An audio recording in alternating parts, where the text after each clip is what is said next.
مجھے اپنے دل میں یاد کرتا ہے، میں بھی اسے اپنے دل میں یاد کرتا ہوں۔ جب میرا بندہ کسی محفل میں میرا ذکر کرتا ہے، میں اس سے کہیں بہتر محفل میں اس کا ذکر کرتا ہوں۔ اللہ کی محفل تو ملائکہ اعلیٰ کی ہے، ملائکہ مقربین کی ہے۔ بہرحال اللہ کو تم اپنے دل میں مستحضر رکھو، اللہ تعالیٰ تمہیں بھی یاد رکھے گا۔ دوبارہ فرمایا احفظ اللہ تجدہ امامک تجاہک، اللہ کو یاد رکھو تو اپنے سامنے موجود پاؤ گے، جب چاہو دعا کرو تو احفظ اللہ تجدہ امامک یا تجاہک، اپنے سامنے موجود پاؤ گے۔ اذا سألت فاسأل اللہ، اب آ گیا وہ مرکزی مضمون۔ دیکھو جب مانگو اللہ سے مانگو، غیر اللہ کے سامنے ہاتھ دراز کرو ہی مت۔ ایک حدیث میں آتا یعنی حرام نہیں ہے، دنیاوی قواعد اصول قوانین کے تحت کسی سے مدد چاہنا، کوئی سوال کرنا حرام نہیں ہے۔ آپ سوال کریں، مدد لیں، اسی پر دنیا قائم ہے، ایک دوسرے کے ساتھ تعاون کے ساتھ۔ لیکن اونچا مقام کیا ہے؟ کسی سے سوال مت کرو سوائے اللہ، یہاں تک کہ جوتے باندھنے کا تسمہ تمہیں درکار ہے تو بھی کسی سے مت مانگو، اللہ سے مانگو۔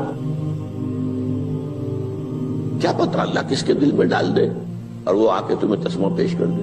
ہوتا ہے ایسا، بس اوقات ہوتا ہے۔ جو اللہ کے ساتھ لو لگا کر رکھنے والے ہیں ان کے تو ایسے واقعات ہوتے ہیں کہ دل میں ایک بات آئی اور اس کے بعد وہی بات جو ہے وہ کوئی شخص آ گیا، اس نے وہ بات پوری کر دی۔ کیونکہ لوگوں کے دل جو ہے وہ تو اللہ کے دو انگلیوں کے مابین جو چاہتا پھر دیتا ہے۔ کیا پتہ اللہ کسی فرشتے کو انسانی شکل میں بھیج دے، آتا ہے فرشتہ، آتا ہے انسانی شکل میں، آپ کی تکلیف کو رفع کر دے، آپ کی ضرورت کو پورا کر دے، اسی سے مانگو، کسی اور سے مانگو۔ یہ ہے توحید کا لب لباب۔ یوں سمجھیے اسلام کی جڑ کیا ہے؟ ایمان۔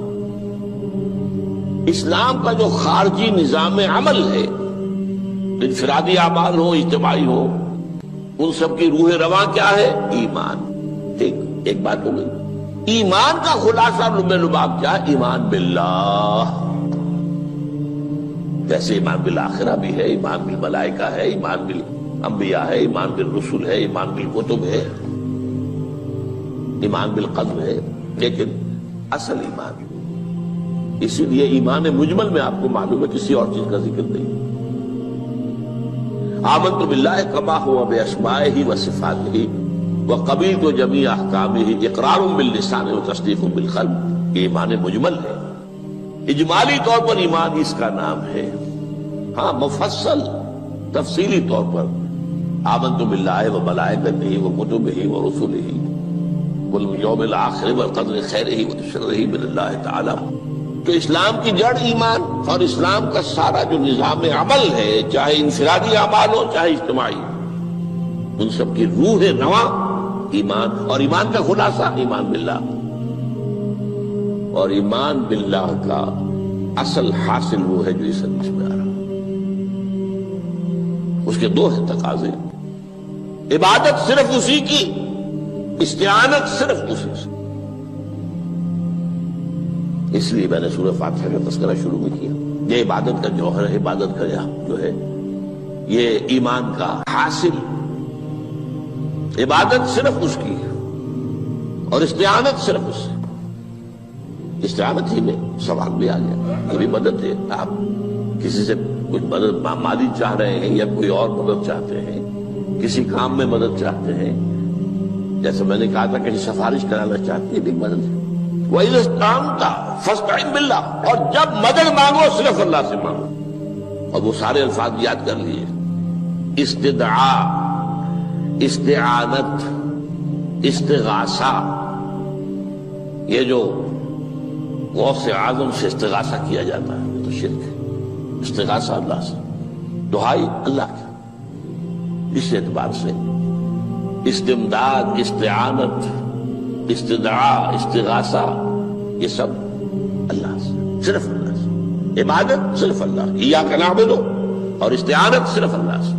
مانگو صرف اللہ سے، جب مدد طلب کرو صرف اللہ سے، اور جان لو اگر تمام لوگ جمع ہو کر تمہیں کوئی فائدہ پہنچانا چاہے نہیں پہنچا سکتے، الا بشیء قد کتب اللہ لک وان اجتمعوا علی ان یضروک بشیء لم یضروک الا بشیء قد کتب اللہ علیک، اگر سب مل کر چاہے تمہیں کوئی نقصان پہنچا دے نہیں پہنچا سکتے مگر وہی کچھ جو اللہ نے تمہارے لیے لکھ دیا۔ اب بتائیے خوف کی جڑ کٹ جائے گی کہ نہیں؟ یہ جو ایمان جو ہے یہ خوف اور حزن دونوں سے نجات دلانے والی بات ہے۔ جو حقیقی مومن ہے وہ اللہ کا ولی ہے، حقیقی مومن وہ اللہ کا ولی ہے، اور الا ان اولیاء اللہ لا خوف علیہم ولا هم يحزنون۔ یہ اولیاء اللہ کو علیحدہ مخلوق نہیں ہے، کوئی ان کے سر پہ سینگ نہیں ہوتے، انسان ہی ہوتے ہیں، لیکن حقیقی معنی میں مومن ان اعتبارات سے جو آج ہم پڑھ رہے ہیں ایمان اس درجے کا پہنچ گیا تو اللہ کا ولی ہے۔ ان لوگوں کے لیے خوف کس بات کا ہوگا؟ کس سے خوف کروں؟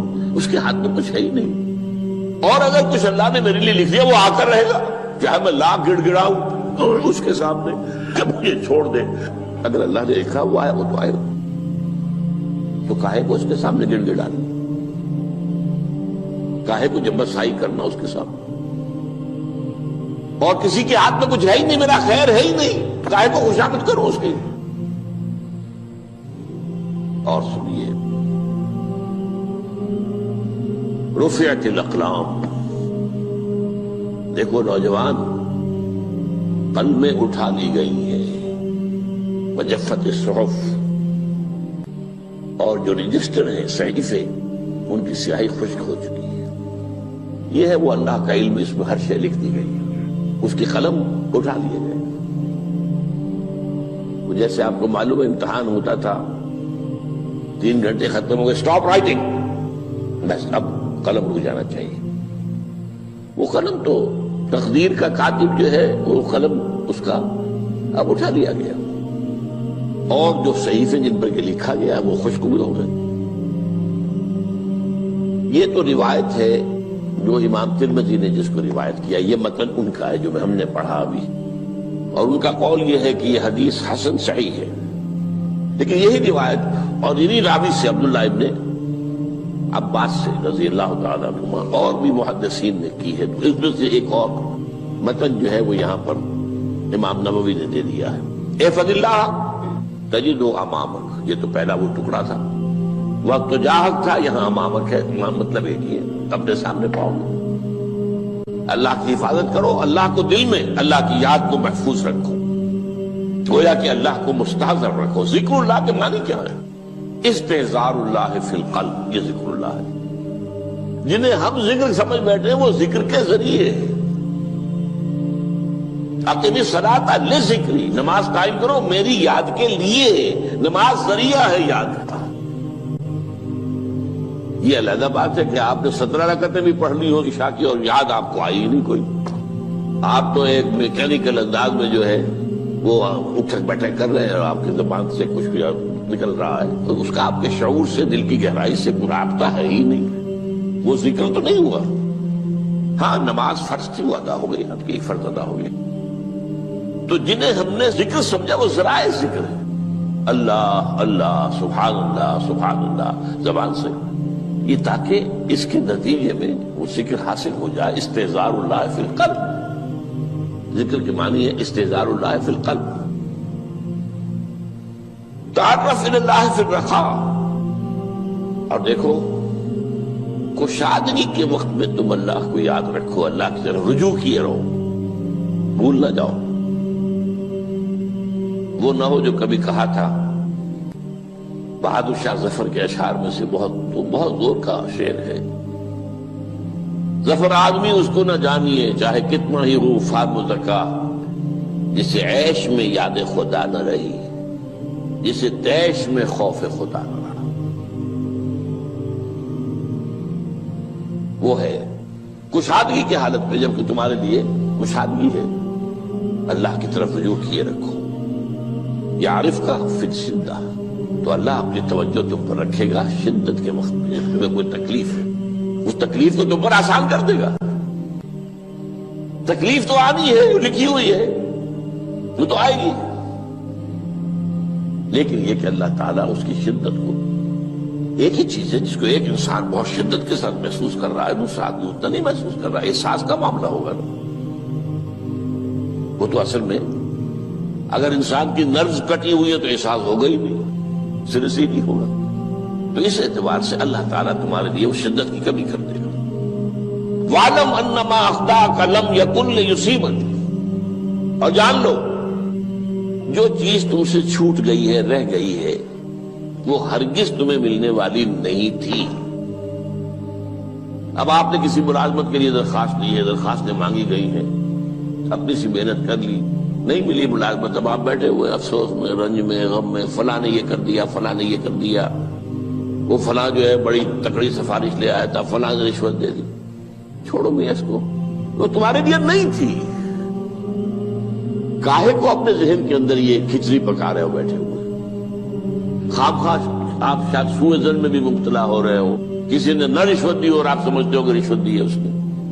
یہ ساری چیزیں جو ساری سیئات، ان کی جڑ کٹ جائے گی۔ وَاعْلَمْ أَنَّمَا أَخْطَأَكَ لَمْ يَكُنْ لِيُصِيبَكَ وَمَا أَصَابَكَ، جو چیز تم پر آ گئی، لَمْ يَكُنْ لِيُخْطِئَكَ، ہو ہی نہیں سکتا تھا کہ وہ تم پر نہ آتی۔ یہ کر لیتا تو ہو جاتا، شاید یہ کر لیتا، میں نے ٹیکا پہلے لگوا دیا ہوتا تو یہ بات نہ ہوتی۔ بھائی وہ جو ہونا تھا وہ ہونا تھا۔ اب یہ وہ چیز ہے جس سے انسان میں کیفیت پیدا ہوتی، تسلیم و رضا۔ ہم بھی تسلیم کی خو ڈالیں گے، بے نیازی تیری عادت ہی صحیح، اے اللہ جو تو نے چاہا مجھے قبول ہے۔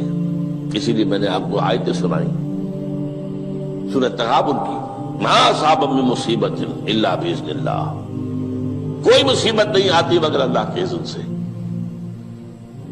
وَمَن یؤمن باللہ یہدی قلبہ، جو اللہ پر ایمان رکھتا ہو اللہ اس کے دل کو ہدایت دے دیتا ہے۔ ہدایت کس بات کی؟ تسلیم و رضا۔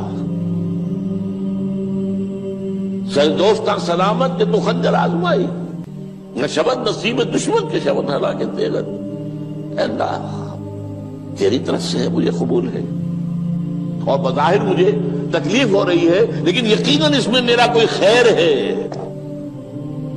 بیدک الخیر، تیرے ہاتھ میں تو خیر ہی خیر ہے، جو بھی تیری طرف سے آئے۔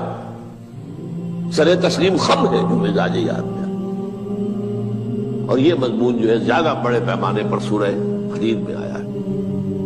ما اصاب من مصیبت فی الارض ولا فی انفسکم الا فی کتاب من قبل ان نبرأها، کوئی مصیبت نہیں آتی نہ تمہاری جانوں میں نہ زمین میں زلزلہ آ جانا، سیلاب آ جانا، کچھ اور زمین کا دھنس جانا، یا یہ ہے کہ تمہاری جانوں میں کوئی بخار ہو گیا، کوئی اور تکلیف ہو گئی، اچانک معلوم ہوا کہ انسان کو کینسر ہے اور کینسر بھی اب 3rd سٹیج کو پہنچ چکا ہے، لیکن جو بھی آیا ہے وہ اللہ کے علم کی کتاب میں پہلے سے لکھا ہوا ہے۔ فی کتاب من قبل ان نبرأها، یہ کتاب میں درج ہے اس سے پہلے کہ ہم اسے ظاہر کریں۔ اس کا نتیجہ کیا نکلنا چاہیے؟ لیکن لا تاسوا علی ما فاتکم ولا تفرحوا بما آتاکم، افسوس نہ کیا کرو جو تم سے جاتا رہے، چھوٹ جائے، کوئی عزیز فوت ہو گیا، کوئی موقع ہاتھ سے نکل گیا، ارے بھائی میں چوک گیا، بڑا موقع تھا، اب اس پر افسوس کر رہے ہیں۔ نہیں، جو چیز لیکن لا تاسوا علی ما فاتک ولا تفرحوا بما آتاک، جو اللہ تمہیں دے دے اس پر اتراؤ مت۔ وما اصابک لم یکن لیخطئک واعلم ان النصر مع الصبر، اور جان لو اللہ کی مدد صبر کے ساتھ آتی ہے،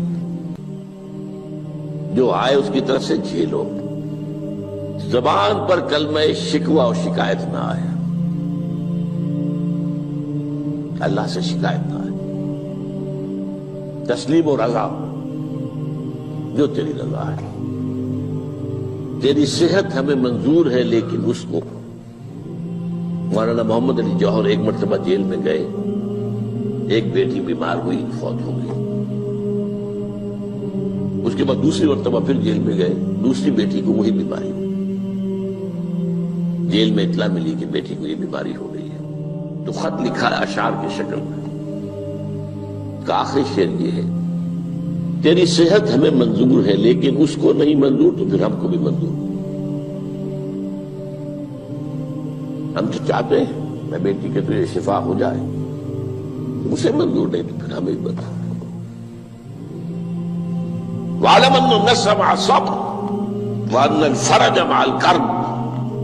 فرج، فراخی، کھل جانا کسی چیز کا، یہ ہے کرب کے ساتھ، تکلیف کے ساتھ. تکلیف ہوتی ہے ساتھ. اللہ نے قانون بنایا ہے دنیا کا. اب آپ اندازہ کیجئے بچے کی ولادت میں ماں کو کتنی تکلیف اٹھانی پڑتی ہے. آج کل تو فیشن ہو گیا ہے، سیدھے سیدھے جاؤ، آپریشن کراؤ، تکلیف سے بچ جاؤ.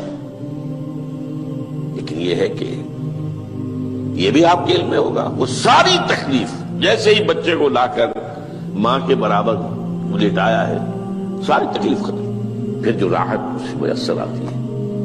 ان الفرج مع الکرب وان مع العسر یسرا. اسی لیے میں نے وہ آیتیں بھی پڑھی تھی، ان مع العسر یسرا، ان مع العسر یسرا. اس دنیا میں یہ اللہ نے نظام بنایا ہے، سختیاں جھیلنی ہی ہوں گی. لقد خلقنا الانسان فی کبد.